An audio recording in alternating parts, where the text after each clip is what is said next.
dear viewers, after a what seems to be a 1 month break, Lyrics That Matter podcast is finally back. I'm here joined with my wonderful guest, Marna Ritchie. Say hi. Hello.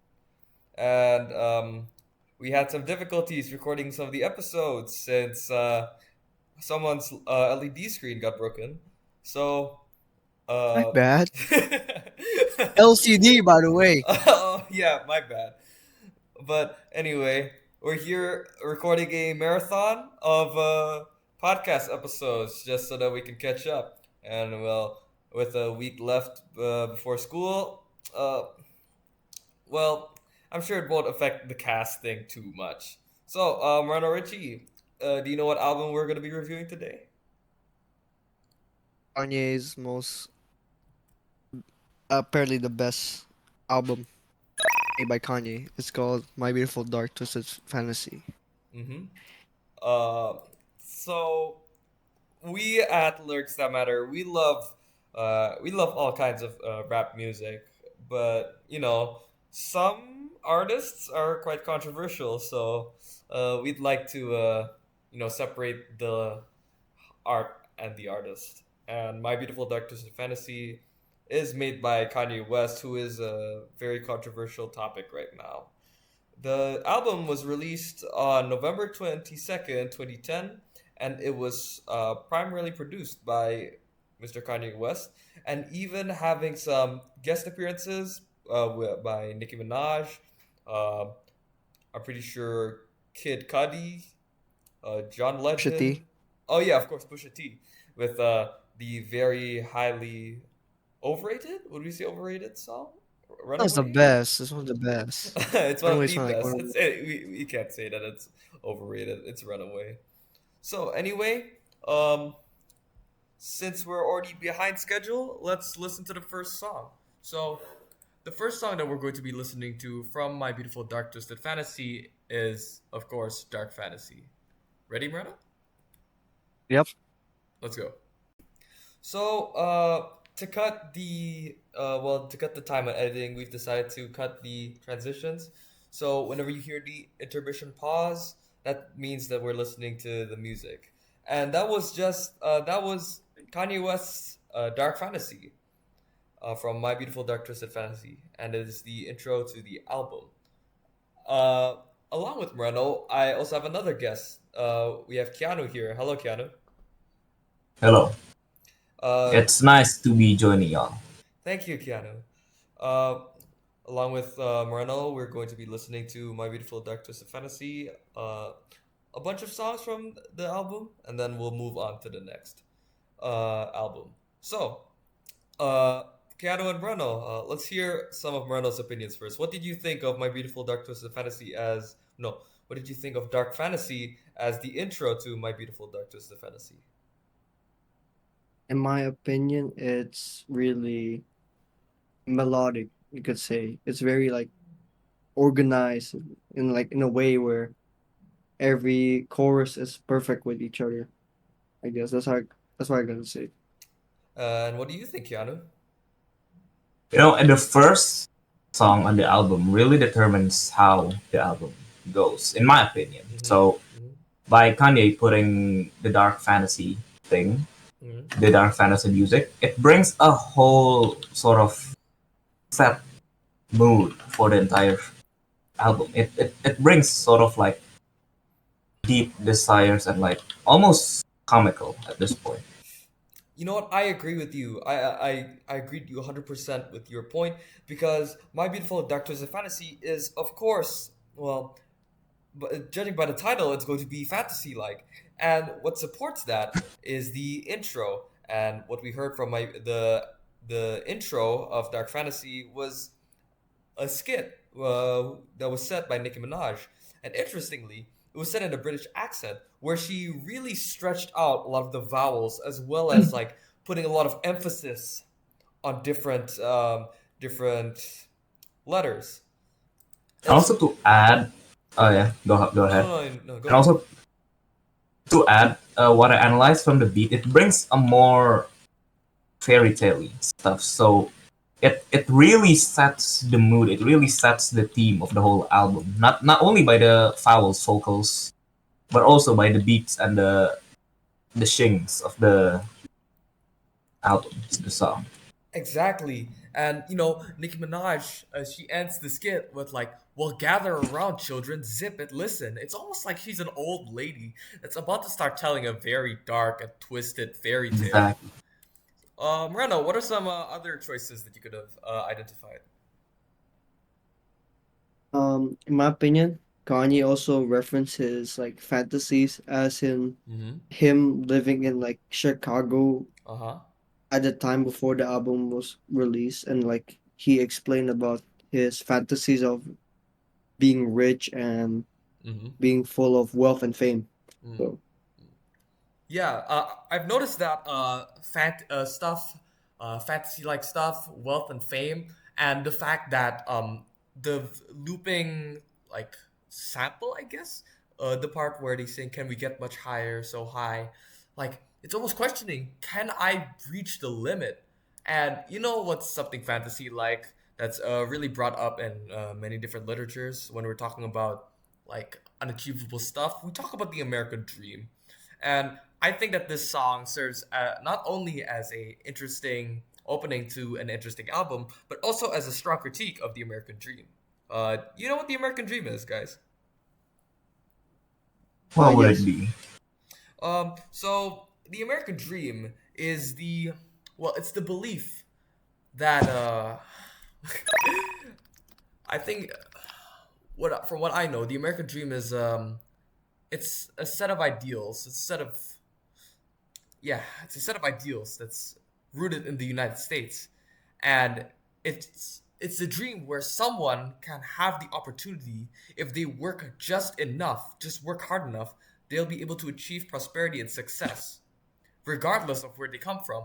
And I think through this song, uh, the critique is very clear as in I an era see. of globalized celebrity culture, um, Kanye exposes how icons are manufactured and consumed, and he offers this satire of American ambition, and he shows that through the pursuit of fame, success, and wealth, sometimes it can result in spiritual emptiness and a distorted identity. What else do you guys think? No, not much at all. It Um, really sets nothing the much. point. Mm. Yeah. Well, looking at looking at it in a more like perspective where we're trying to enjoy the album. Of course, the lyrical beats and then the very catchy, the very attention grabbing verses. I don't know how you call it. Can we get much higher, so high? And then just the repetition of it, you know, it really just grabs your attention. Yeah, and maybe the song will sound weird to new ears, Uh huh. but due to the recent, exposure the song has on TikTok, especially due to the One Piece thing, Uh-huh. it really Oh, just, oh. oh yeah, that one. The white beard. It really just sets the song as like not a stranger thing to like a new ear. Let's say a kid listen to it. It's not just like, what is this song? It's gonna be, oh, it's that song. And once they delve into it deeper, it really just, oh, it's that, like that. Just like the first discovery of the Mm. song. Pop culture has That really that feeling. manipulated how people It view is. this song. But, you know, Dark Fantasy is an amazing intro to an album. So let's just continue on with the next song. We'll be listening to Gorgeous now. You guys ready? Yep. All right, let's begin. So that was Gorgeous from MBDTF, and it features an artist. No, it features multiple artists: Kid Cudi and Raekwon. And Kid Cudi was the person who sang the what's it called? The chorus. I'm pretty sure that yeah, he sang the chorus, and I think that um, this song serves as a strong, you know, serves as a strong song to represent rebellion and racism. But we're gonna talk about that later. Keanu, what do you think of the like in the POV, in the point of view of the average listener? What do you think of "Gorgeous" by Kanye? first of all, the thing I noticed, it brings more slow. As you see, the first one, the dark fantasy, Yeah. the beat goes a little bit, like faster, but in a way, Yeah. it feels more bended. Yeah, it feels If more you, if, you, if for more yeah, focus, more chill, maybe something like that. yeah, What do you think, yeah, Ronald? it's Yeah. not that chill in my opinion, but Oh, really? okay, you only get like that type of bending. No, yeah, and like let's say I'm a perspective of someone who listens to ballad music, Uh rock huh. music. It Uh huh. has that sort feeling the same, especially with the guitar Oh, riff. so you're pointing out So the it does really reminds me of ballad. yeah, you're it reminds you of the continuous loop of the guitar, right? It's a very simple beat, Yeah, right? it really reminds me of something Guns N' Roses Mm. would sing, or maybe like Ozzy Osbourne. Dreamer also has almost the same thing.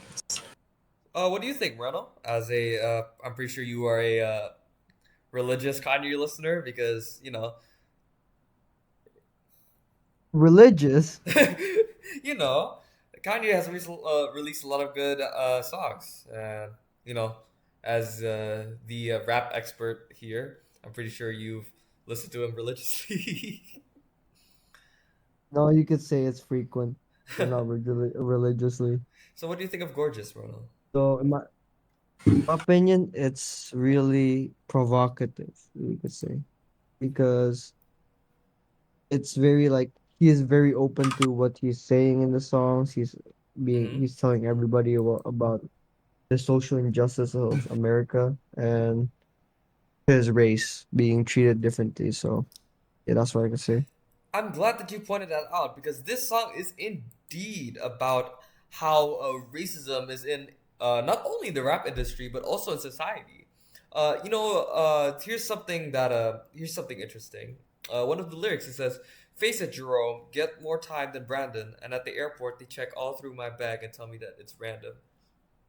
Who is Jerome and Brandon? These are some very weird names. And in my interpretation, I think Jerome and Brandon are they represent each of the races. Jerome is a stereotypical black name, and Brandon is well a stereotypical white name, and they can represent these racial disparities in these sentences. Do you guys know anything else? Any other points in racism? No, not really. Mm-hmm. Hmm. Here's My an opinion oh is what's yeah. the explicit line, but I don't think I can say it here. So Uh huh. Uh huh. it's explicit line about Can you his allude to it? um Mm. it's like his genet never mind. All I'm right. not gonna say this in this podcast. Yo, I'll here's another point that I found. Um, so I think Kanye West is also he's taking the role of like this large speaker who is I'm pretty sure you said as well this defiant and he's making these problems clear. Um, One of the lines it says, "This is more than just my road to redemption. Malcolm West has the whole nation standing at attention." Malcolm West is it's a weird name. It's probably a fusion of Malcolm X and Kanye. Uh, and he presents himself as this radical voice of truth, and he claims this role as like this messiah, and he's positioning his art, this song, as a like a large liberation revelation protest. So yeah, I think that should be it. This song really just talks about like cultural, mainly black exploitation, and the racism behind the industry walls in the music industry, as well as just in social as well. You guys have anything else to say about this song? No, Oh yeah, you really caught the point. Mm-hmm. Yeah, the social in injustice. my opinion, I found something. Mm-hmm. I found something funny in the song. Uh huh. Kanye had a lyric that this or took shots on the South Park creators, the South Park writers, because there's one episode in South Park where they made Oh, is it the fish sticks they made line? fun of Kanye. Yeah, and he said, "Took a South Park writer with a fish stick."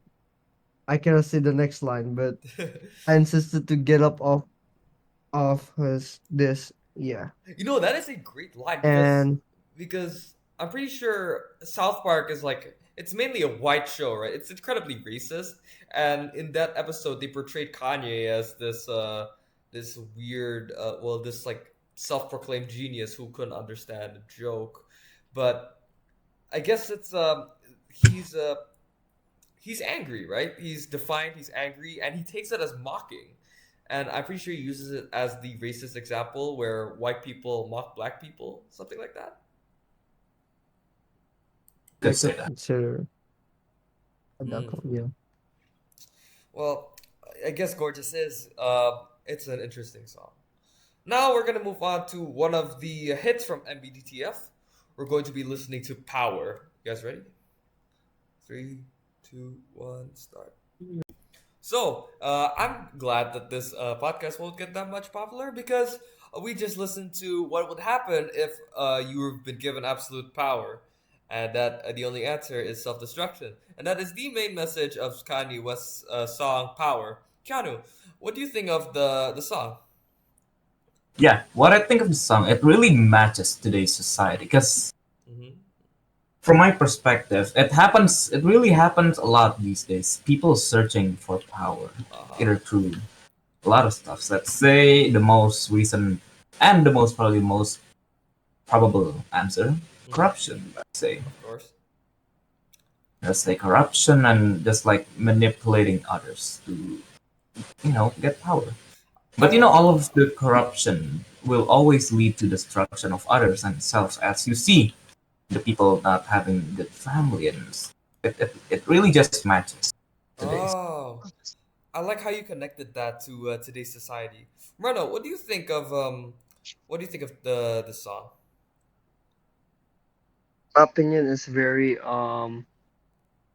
I could say it's very like catchy in a Mm-hmm. way where Kanye is making metaphorical like lyrics to describe the power of like a man who has too much power. Oh, And that's so there's this kind of irony as well as narcissism in this song because I think that he takes two perspectives here: a person who has all that power and another person who's like this. He's the same, but he's also observing that this power brings self-destruction. Like the line, of course, no one man should have all that power. It's the central point of the song. No one in this world should have so much power that they're able to do basically anything with it because it'll only lead to self-destruction, such something like mental instability. Quotes such as "Screams for the haters" got a nice ring to it. I guess every superhero needs his theme music. And I'm on the edge, so while you playing, I'm saying I might get my whole body tattooed for the day. He is like it's that first perspective where he has so much power that he compares himself to a superhero. But this tone is more anxious and less triumphant, you know? It's Kanye critiquing his own god complex. And it's very rare from today's Kanye who is a nuclear bomb. We could say that. Uh well, what do you guys yeah. think? For my perspective, I really do agree Well, on that statement. Uh-huh. Uh, I guess something that we can take from this song, which I'm pretty sure everyone could relate to, is the mental health. And mental health is extremely important as a person who has so much power. It'll want you seeking more, not only seeking more, but using that power and that may lead to bad places. Like Keanu has mentioned, And manipulating others and just causing others to you know but one thing I do also forget to mention, as people get addicted once they feel it, mhm. because trust me, more than times that people get addicted to something called power. the feeling of having someone or something under you. Absolute power, by the way. Uh huh. It feels reassuring. That's why, in my opinion, in today's society, it's people that, it's hard to say, but comes from less power, seeks for power because they've been missing that part of life all along. That's a great point because it also brings up another theme. Possibly, it's kind of niche. Maybe it's not explicit, but addiction. The addictive feeling of getting power, getting more power, and realizing what you can do with it, and realizing you can do more if you have more of that power. And I think that this song has done a great job at critiquing power and addiction. What do you think, Rono? I completely would agree with you guys' statement. So All right, so that was Power. And next, we're going to listen to, of course, one of the most popular songs. And I wouldn't say my personal favorite, but I know it's a lot of people's personal favorite. It's All of the Lights. Let's listen to it. Well, that was an interesting listen. All of the Lights by Kanye West, featuring Rihanna, Kid Cudi, Elton John, Alicia Keys, Fergie, Dream, and even more because they're all features. Um, well, this song reminds me of that time where you know LeBron James edit. you had the exact same thought as me. But anyway, this thing, all of the lights, of course, pointing to attention, and attention means fame, and that's the main theme of this song. So yeah, uh, we're gonna be talking about how this song presents fame as you know as a possible negative thing. We're gonna be talking about its consequences, but as well as the spectacle that is fame itself. So, Keanu, what do you think of the song? It feels more as like a reflection of what Kanye Uh is. huh. The ego. Since, yeah, the ego, because during this time of recording, we can notice that Kanye also has a huge amount of ego, so it really just amplifies that point further. I mean, we literally just listened to a song about Kanye talking about power and ego, right? Yeah, but it's something that's natural, isn't it? Because humans naturally crave power. They naturally crave fame without even having a second thought about it. So they just, I just want to get famous. I just want to get famous without having like consequence. What do you think, Reno, of the song? In my opinion, it's basically they Kanye's trying to show the limelight of artists and like how how they act or how they're treated beyond the spotlight of being an artist. Oh. And this can also refer to maybe his incident that maybe created this whole album, which is Uh, the famous Taylor Swift incident where he took over Taylor Swift's I guess award presentation and basically like just interrupted the whole thing while being drunk. So maybe it refers to oh. that. Oh, I see, I see. Oh yeah, I know that. So let's just start. Fame. Fame provides a lot of consequences, and just like in power, all that mentioned. Nah. What was that? What was the line in Power? Uh, Wait, no one man should have all that power. Yes, that line. Uh, we can also see that line being presented here, but like not directly. But we can substitute power with the lights or fame because lights is I think it's a metaphor that represents attention, success, and something like that. And he can relate. I'm pretty sure he's relating that experience. The consequences of having so much fame, having so much ego, and then he relates it to that incident with Taylor Swift. Something else that's notable about Kanye West is that there's a lyric in the song. It says, "Restraining order, can't see my daughter. her mother, brother, grandmother hate me in that order.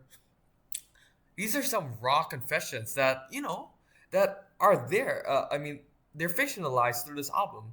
He's a father that's banned from seeing his child because of his violent behavior, and he represents a man losing control of his family. And I think it parallels his real life experience, and he presents fame as like not as this drug. I mean, not as a cure, but as a drug, and that these lights are intoxicating. And you know what else is intoxicating? Alcohol. And what did alcohol do? It caused the Taylor Swift incident with Kanye West. What do you guys think? It summarizes the whole point.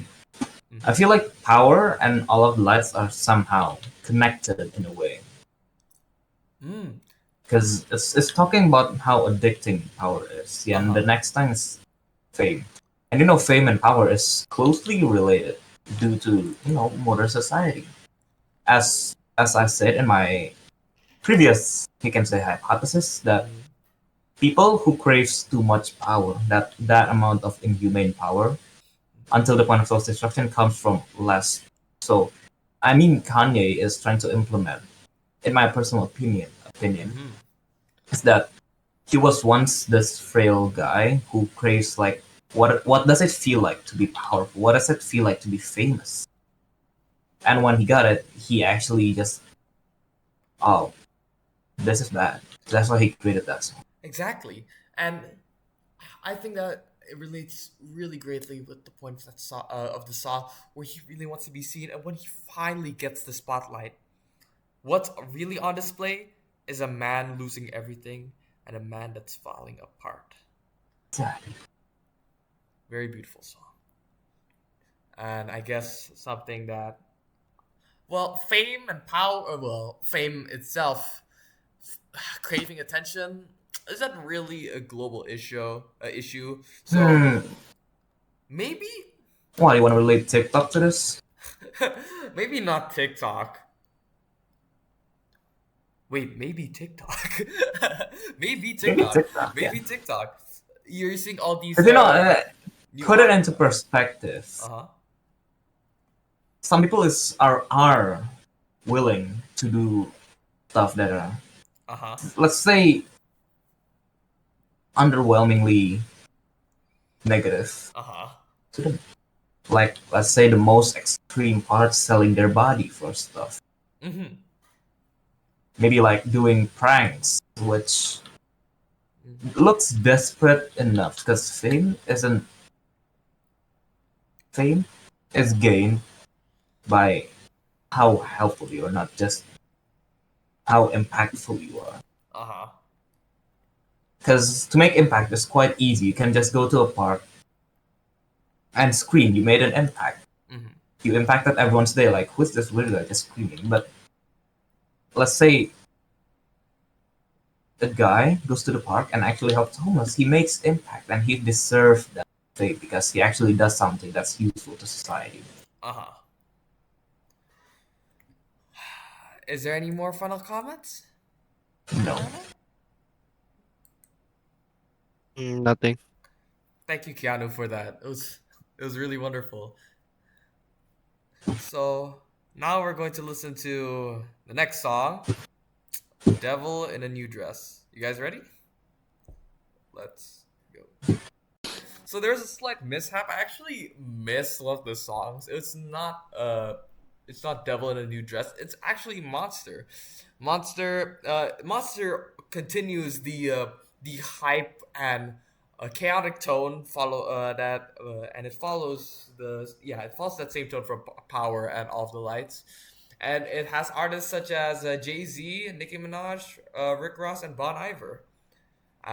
And same like All of the Lights and Power. It mainly talks about fame and ego and hints of identity as well. So, Keanu, let's hear from your words first. What do you think of the song? So, in my opinion, the song really highlights what you just told, fame and Mm-hmm. power. But this is more of the breaking point. Mm-hmm. Because no regular person would say to themselves that they're a monster unless something bad really happens. And or this Uh-huh. case, the Taylor Swift. Oh, yeah. And like, Okay. I'm not really trying to like diss Taylor Swift or anything. Yeah. I respect each and every single artist and their fan base. But this is really like the breaking point, you know? You get what I'm saying? Yeah. It's like, you know what? Screw it, I'm gonna do it my way. Type of type of stuff. Okay. Yeah. Yeah. This the same power and ego that we've seen for the past two songs. Myrna, what do you But think? this is like the acceptance, Oh, the more on the acceptance. accepting, We'll hear about. accepting side. Okay, let's hear about that. After we get Myrna's opinion. So, Myrna, what do you think? In my opinion, it's this song. Yes, it highlights Kanye and his attitude, like Mm-hmm. representing as a monster Mm-hmm. from, of course, the famous Taylor Swift event Uh. or accident. But in my opinion, this song has more of a posse cut, like me, a posse cut like type of track because honestly, I don't see like a very like highlighted meaning about this, but it's just a song that shows that Kanye, Rick Ross, Jay Z, and Nicki Minaj, they're just boasting their skills in the Uh. mic, Yeah. and they're just saying like they're a monster behind the mic. It's like a representative, and we can see like of course, Nicki Minaj having the most infamous verse in that song that Mm-hmm. many people love till today. So Mm-hmm. Uh. All right. So, Keanu, you said something about acceptance and how he accepts that. His role as monster. Oh. Uh, can I hear about that more? Cause Can we like, hear about that in more? my opinion, it's like it's this whole album. It's like a build up. Mm-hmm. It opens with the dark fantasy stuff that just alright kids, let's begin to hear the story of say Kanye. Uh huh. And then it moves. What was the second setup? I forgot. Oh, gorgeous. It's more of like the how do I say it? Ah. Well, can I get my Yeah. opinion? Yeah, yeah. I think that this song, yeah, I agree with the acceptance thing. And I guess he talks about how fame dehumanizes you and it literally makes you, well, into a monster. Like Kanye, one of his verses, I crossed the line, I'll let God decide. I wouldn't last these shows, so I'm headed home. I got the power to make your life so exciting. And basically, he frames himself as this person who's transcended beyond humanity, but not in a good way, uh, because he admits that fame has disconnected him from morality, and it's made him an untouchable monster. And throughout the You know, song, morality is oh, a morality. confusing topic. Oh, okay. Because starting what to think I of might it, think, right? Hmm? Okay, continue. What is it, What Marlon? did you say, Marlon? starting to think of it from both of you guys' like opinions. Maybe these five artists, like in context also of what I say about a posse cut. So the listeners who don't know what a posse cut is basically like um rappers just doing a whole verse one by one. So we can give example by One Train by ASAP Rocky. There's a lot of artists like Kendrick, Joey Bada, and Mm-hmm. a lot more like Danny Brown. But this is maybe the most infamous posse cut because maybe this posse cut can be correlated with what you guys said because maybe these artists are just representing themselves in their own way as in a monster. So like Mm. Jay Z explains why he, about his own perspective of a monster. Same thing goes for Kanye and Nicki Minaj and everybody. But Kanye specifically, again, like what Keanu said, maybe he that's his whole conceptual idea of a monster, and you can see now that Kanye is starting to be like that verse. Mm. So maybe it can correlate with what he's trying to say on his own feelings as a monster and what he can possibly like become, but can also reference to his fame and like his status as a rapper Mm. at that time. Can I add more? Yeah. Of course, you can add, Sure. Ken. So this album, this whole thing, feels like sort of a turning point. Because if you see the albums before this, it's just Kanye being Kanye. Graduation. It talks about like happy stuff. But this transcends into more of a, let's say, personal, semi-personal topic. Because like what breakups, the incident, and everything, it just supports that. This is like the turning point in Kanye's career. It's like the sudden switch up. Do you know those infamous Le Mans cars that uses electric engines to launch? But then midway they just switch to like the rumbly engines and goes like like that. Oh no. Yeah, of course, of course. No, that this song feels like it because like the whole tone of Kanye's album before is just like a dude having fun, but now it does not sound like a dude having fun. It's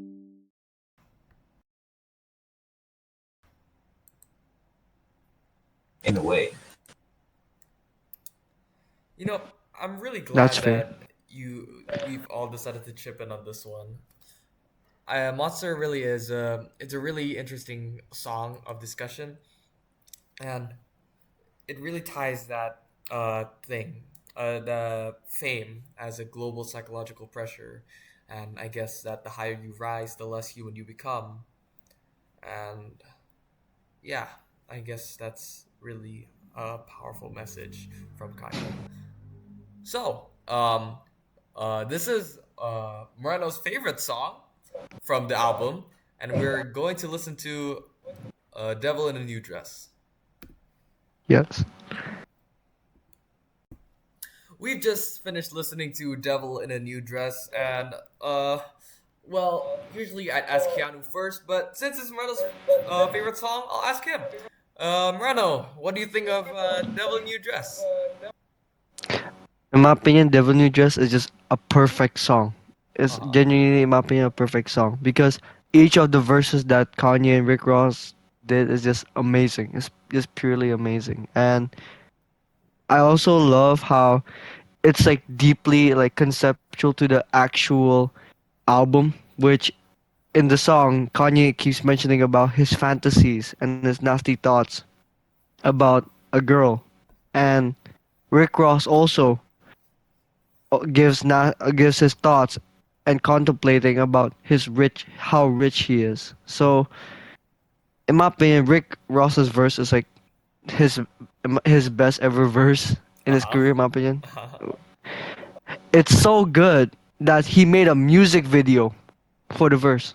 Uh It's huh. that good. And I also love how this song referenced lots of like fashion fashion like terms and again references because you can see one bar it says that's dear home not dear homie, and also he also mentions Leor Cohen of dear home because it's like another term for Kanye's signature nickname, the Louis Vuitton Don, Mm. and that's interesting. Also, many more references that maybe I can explain later. So Keanu, what do you think of "Devil in a New Dress"? Okay, so this song feels like I don't know how to say it. Melancholic? It goes with the flow. It has a slight melancholy edge to it Hmm. in some sense. Again, I really like the guitar riff on this one, but it switches to a more Z jazz type of stuff. And you know, jazz exudes comforting tone, like comforting music to almost a lot of people, generally all Oh, people. I understand. So, but this has a soul of like fusion jazz, but not that quite deep. It's just a fusion, the fusion of a fusion jazz with regular jazz. Because as we see with the synthetic beats, but also the natural like jingles, the guitars. the bass, everything. It feels like, yeah, it is that type of song. Uh, this song really contrasts with what we listened to before.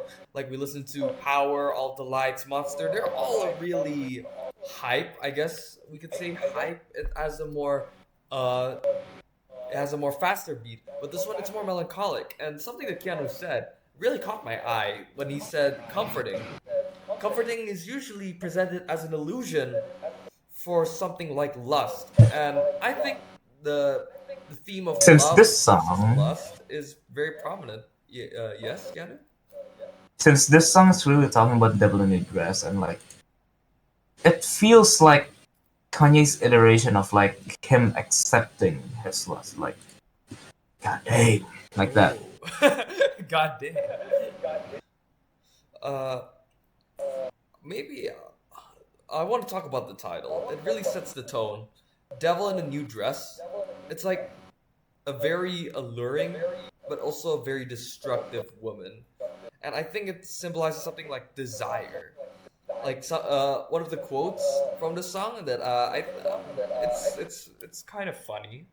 She loves Jesus, but she learned a lot from Satan. It's it presents this woman as The being, juxtaposition is really, yeah, the she embodies the juxtaposition. No, yeah, juxtaposition between the holiness and hell, and she's the fantasy that leads to downfall. Like, uh, I guess we could say a lot of different myths: Helen of Troy, Eve, Adam and Eve, the mythos of sirens, and Kanye uses this devil in a new dress to explore the dangers of loving what hurts you and craving what you know you shouldn't.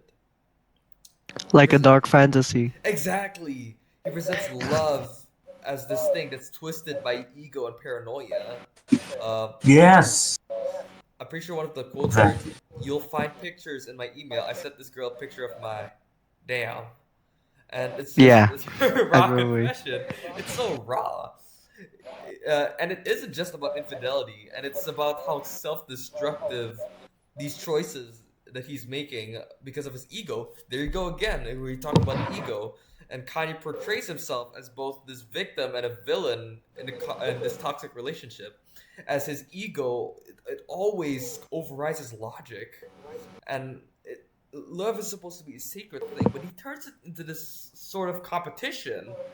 His pride, even. What do you guys think? First off, can we also admire, and Mm, this is our topic, but can we admire Mike Dean's production of and his course. guitar solo? The guitar solo, it was amazing. It's really good. This is why Keanu got the jazzy, like, comfort feeling because Yeah, Mike exactly. Dean produced the interlude. It was really good for both, for like a break between Kanye and Rick Ross's verse. And also to mention what I was about to say about the fashion references, maybe it can be also another fantasy because fashion is like, you know, every brand has like a really high price tag. You can mention like Dior or Louis Vuitton. They have really high price tags. And like Rick Ross is in his verse, he emphasizes again when Kanye's talking about girls, he's talking about worldly desires as in like products. And we Uh-huh. can see like this verse when he said, "Looking at my wrist, I bet I'll turn your to stone." Mm. This can be a reference to the Versace logo, the Versace logo. Versace. We know that Oh Versace yeah, has Medusa. a Medusa logo, and maybe he's trying to emphasize that his products are like godlike, and it's like that's his fantasy to acquire these godlike products. Mm. That could be a possible interpretation in his verses. That's some really wonderful insight from you, Ronald. Um, well, I guess love is supposed to be a sacred thing, and I guess it connects with the other message that's provided by other songs like Monster Power, and that you shouldn't let ego control you. I think that's another thing. I guess that's the message that we can get from this song. Yeah, What else do sure. you guys take it from this song? Ronald, you have any comment? Um, that's pretty much it for me. It's just beautiful. All right, now we're moving on to the song that everyone knows and everyone loves from My Beautiful Dark Twisted Fantasy, the 9-minute song "Runaway." Let's go. So, due to some difficulties, Keanu he won't be joining us for this part of the podcast, but I still have Moreno with me, and well, me and Moreno have Hello. definitely listened to "Runaway" religiously because Frequently. yeah, frequently. So, "Runaway," uh, everyone's favorite song from My Beautiful Dark Twisted Fantasy. Moreno, what do you think of the song? Beautiful. Speechless. It's just Of a good course. song. Like everything, it just fits together. Pusha T's verse is really nice Mm-hmm. overall. And again, Kanye with his production and everything. So The song is bring nine back minutes Kanye. long. Yeah, we need It's this 9 minutes Kanye. long with with it. We need this Kanye. We need this Kanye. Runaway can And it's arguably. very. Oh, sorry. Can I add something? Of course, of course. Uh, and it's very like vulnerable, if you could say, Yes, about. like with everything that we've heard, it's surprising to see Kanye like this. Like now that Yeah. he's fallen down, it's almost like as the first listener, you might think he just wants to run away from like everything that he's been through. It's arguably the most emotional and the most artistic centerpiece in this album. It's 9 minutes long. Well, the like a third of it is just Kanye like very low quality mic, you know, just humming to the song. But we'll talk Matter about of it. fact, can I explain that? Oh, Oh, later. yeah, I'll well, explain let's it talk later about it then. later. This is definitely it's a confessional song, and it has really big key themes of like toxicity, vulnerability, guilt, stuff like that. All right, so first off, let's let's analyze. Of course, this song is really confessional. Kanye opens the song with it's really iconic, and I always find something wrong. You've been putting up with my just way too long. And here, he finally admits that through this egotistical persona, he admits that he's the problem. And there's no attempting to justify. He delivers this sarcastic toast. Let's have a toast for the douchebags. Let's have a toast for the a-holes. And this isn't pride, this is just irony as he toasts himself and he turns to this failure into his performance. And like we said, in all the lights, he finally got that spotlight, but that spotlight is just him falling apart. And running away, it can be interpreted as him trying to run away from all the stuff that he said, but it's also that fear. Run away from me, baby, run away. It's about to get crazy. Why can't you just run away? He begs this partner. Maybe it's the devil in a new dress, maybe? No, probably not. But he begs her to leave before he destroys her emotionally. And not out of nobility, but because he won't stop himself. And globally, I guess it's the global crisis of emotionally unavailable men, and the idea that men have to weaponize detachment to avoid this vulnerability. And he definitely points this out with this tragic clarity. Toxic masculinity, also one of the key themes of the song. There's the line, "Never was much of a romantic. I could never take the intimacy." Definitely talks about the classic toxic masculinity conditioning, which is vulnerability equals to weakness and attachment equals to control. And then he critiques that this culture has shaped them, as well as the men listening. Reno, before we talk about that last part, what do you think about the well, not the lyrics, but I guess the music itself? That key is so iconic, right? Yes, it's recognizable. Just one key, and everybody will be like, "Oh yeah, I know this song." Yeah, like just that one small key. And Have you seen that like one clip where Kanye at concert oh just yeah, press yeah, one key, he just everybody was pressed one shouting. key. Like he pressed one key and then he started running around the piano. So around, yeah, They all yeah, know that what one. song is coming. You know what song is coming. It's just that So yeah, one single personally, repeated piano note. Oh yeah? yeah, it's that iconic Mm-hmm. that they can just press one piano button and that's it. Mm-hmm. And like also to reference the song, maybe Kanye's also referring to himself like running away from Uh-huh.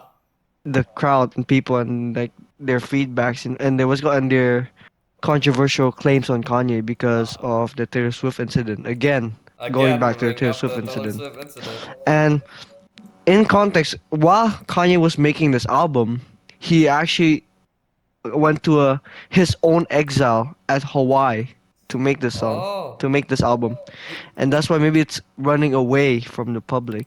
did he also make that song at Hawaii? You know what I'm talking Yeah, at about, right? Hawaii, yeah. That song, Yes. you know. Yeah, of course, Da, that da, da, song. da, da, da, da, da, da. Maybe that song. Maybe. We have no idea when he released that No though. clue.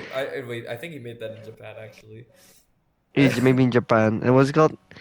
And like Pusha T also made a verse emphasizing what Kanye was saying. Like he admits that he is a bad person. He has done everything wrong, and his mind is like Yeah, corrupted, I guess. yeah. Like while most rap songs they glorify like conquests, this power, they glorify power.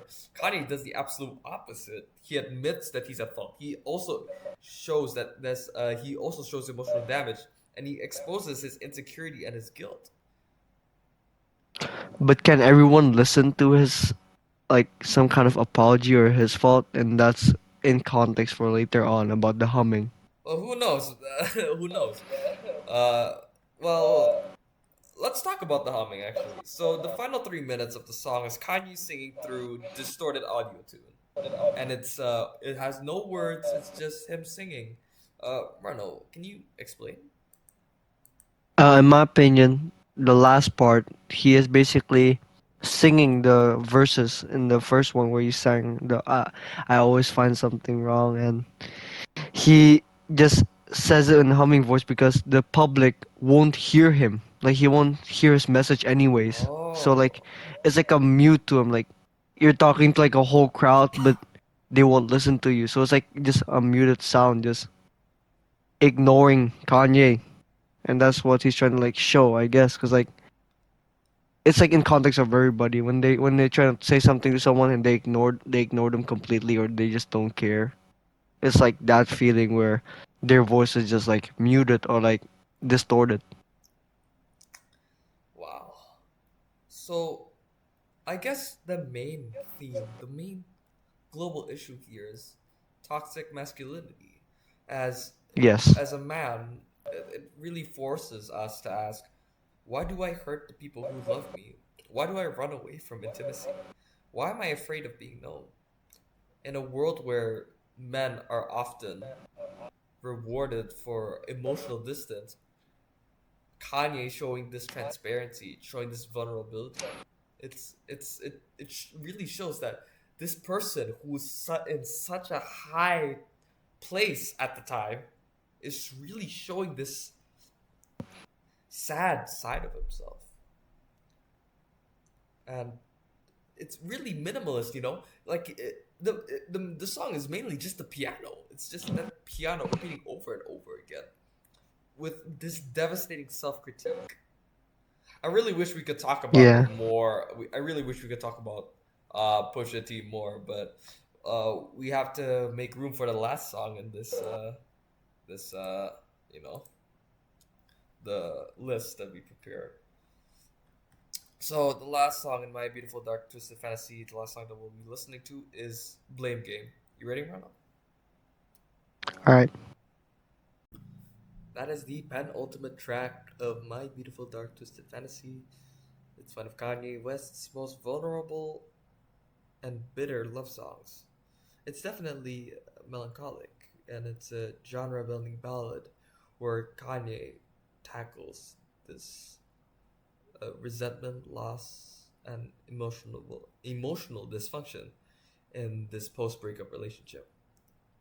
And you can hear through the sorrowful piano and the definitely distorted vocals.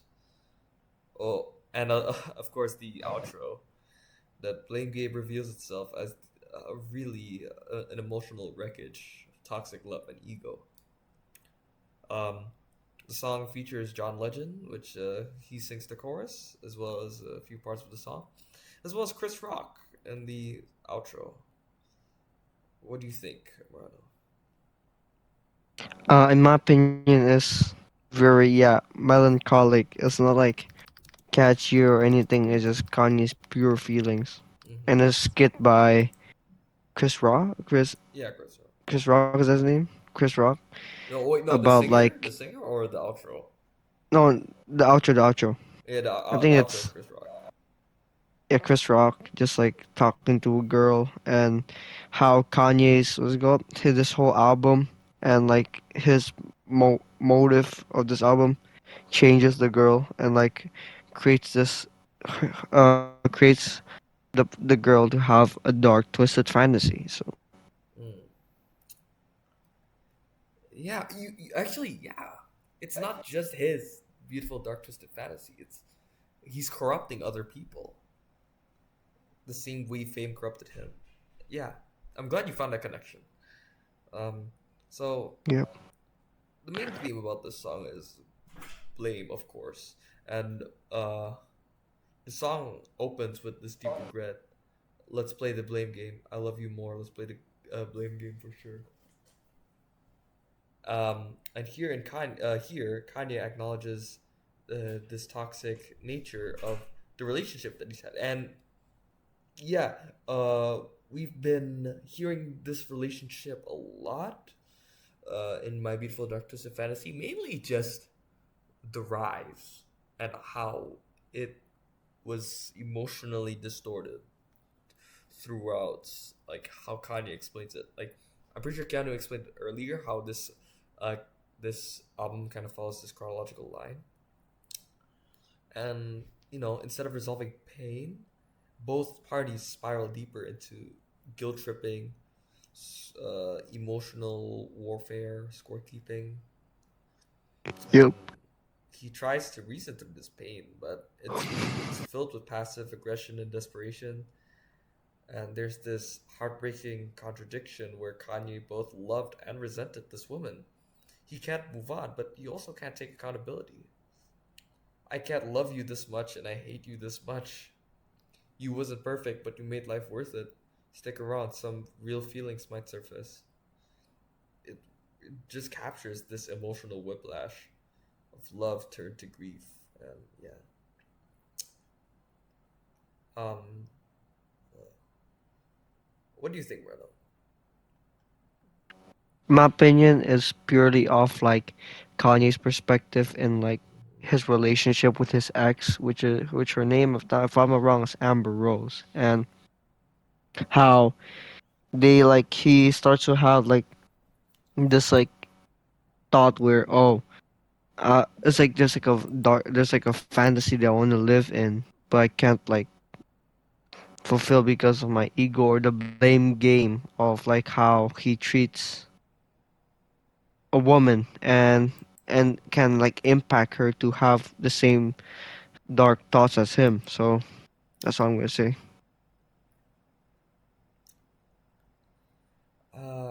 Yeah.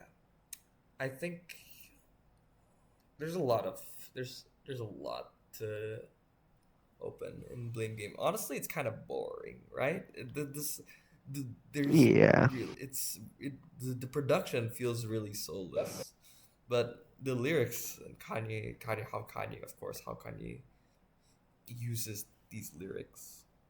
You can you can hear the painfully honest lyrics, the surreal humor, that really explicit contradiction, and this really deep self-loathing under like the egotistical bravado. Uh, if I wanted to say what was the main point of the song? It's probably toxic masculinity. Of course, it's going to be toxic masculinity Yeah. as well as emotional suppression, because around the world, men are conditioned to, avoid vulnerability. You're not supposed to grieve. You're supposed to view women as this extension of your own identity. But as in Blame Game, Kanye just exposes how these conditions poison relationships, they prevent emotional healing, and relationships have to just undergo this cycle of blame, control, and self-harm. And Kanye's confession of this, it's not just personal, it's cultural. Because men around the world, of course, they all of them feel this.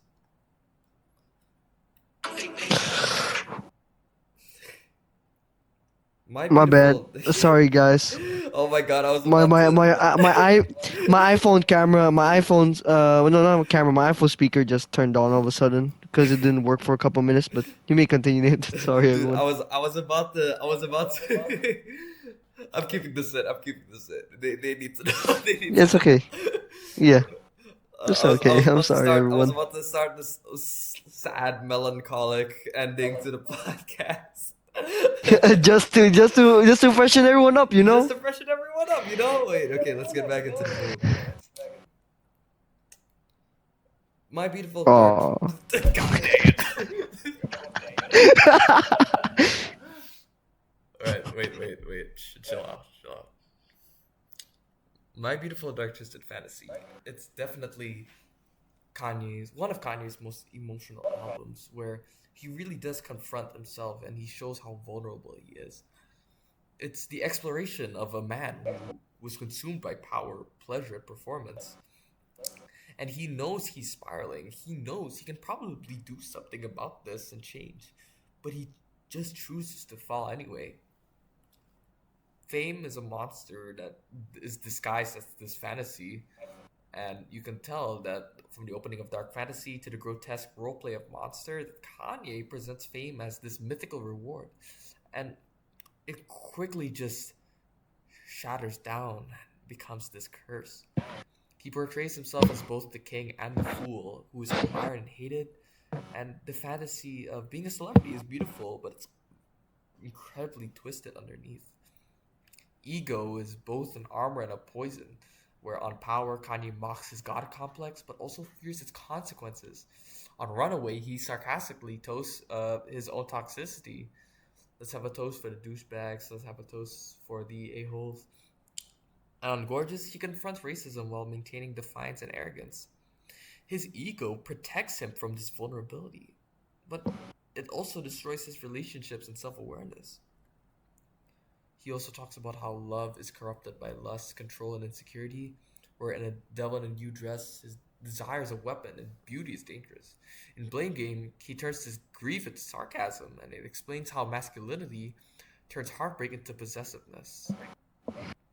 So, if I wanted to have one final message, My Beautiful Dark Twisted Fantasy is Kanye's tragic opera. And it's a confession that even when you get everything you wanted, your demons, your monsters, they follow you. And sometimes you become them.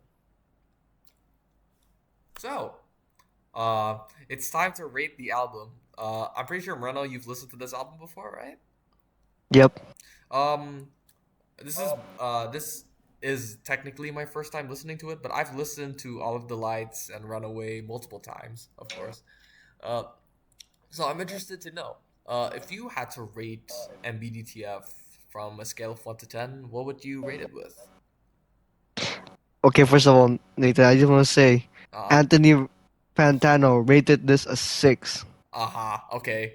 See, this is why we don't listen to music It's critics, pretty okay? low. That's why we don't listen So, to. Yeah. so in Uh. my opinion, I Mhm. think I'll give this a solid 9. It's really good. But like Blame Game is just not my kind of Uh-huh. song. But yeah, I give it a I 9. mean, you have the vinyl in your room. Yeah, I have my vinyl. I have the vinyl. So You have the vinyl in your room. I'm surprised. Oh, Runaway. I mean, My beautiful dark twisted It's fantasy. It's a amazing. 10. It's a 10. That's why I have it. That's why I'm divided. Uh, That's why I'm divided. no, no, I rated 9. I rated 9. My first time listening to it, it's definitely a wonderful experience. So, um, I'll rate this a solid 8. There are some songs that I got bored of it, but my type of listening, I love listening to adrenaline inducing songs, and of course it had their fair share of like Monster, Power, Off the Lights. But there's also times where you At just least want you to didn't lower grieve. this Anthony Fantano, bro. At least you didn't. Anthony Fantano, rate up that song, bro, please. Rate up that album, please. So that's the end of today's podcast. Marlon, do you know what's the next episode? I mean, what's the next album we're listening to? No idea. We're going to be No listening to idea. 808s and Heartbreak. Oh, Kanye's the other breakup album. Yep, the other breakup I album. see. And then after 808s and Heartbreak, we're going to be listening to one of my favorite albums of all time, and I'm definitely going to rate this one probably fully. We're going to be listening to Igor after that. So thank you, Igor, dear I see. listeners. This is Lyrics. This is Lyrics That Matter podcast with me and Moreno. You have any final words? Thank you so much for listening. hmm Remember, even in a media as you know ghetto as rap, lyrics can matter. Thank you, everyone. We'll see you in Thank the next you. episode.